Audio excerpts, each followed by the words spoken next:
Usa ka heartbreaking nga panagbuwag sa inahan nga COVID positive ug sa iyang anak nga Masuso nga negatibo sa kagaw ang nahitabo sa usa ka sitio sa Mambaling, Ninidakbayan, Sugbo. Samtang mo kapina sa 900 ka mga tao ang natakdan o nataptan sa kagaw sa Dakbayan sa Sugbo. Ano ang report?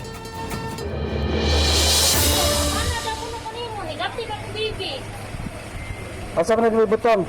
Wakay kabutangan sa imong anak? Kanang wala ka mag-result sa akong bana o sa akong kanang suon kons.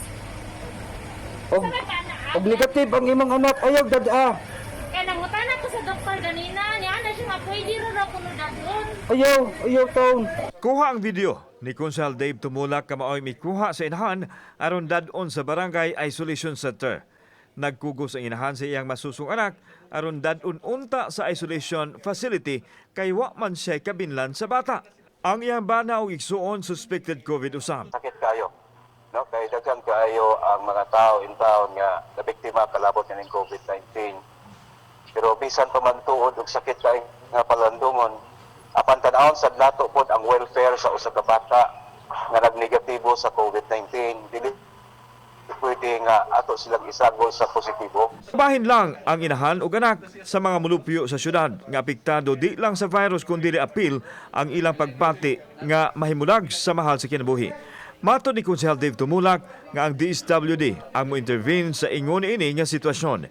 Gipasabot niya nga kinahanglan malahi gyud ang mga COVID positives ngadto sa mga isolation facility aron di na makapanakod pa. Kung wa gid sila kabinlan sa ilang mga kaparyentihan, ang DSWD ato dahining tawagan sila para sa temporaryong kustodiya. Ang Dakbayan sa Sugbo aduna nay mukapin sa 900 ka mga COVID positives ang natala sa Cebu City Health Department nga gikan sa nagkalain-laing barangay sa Dakbayan. Kauban si Marlon Milgaso, ako si Alan Domingo. Balitang Bisdak.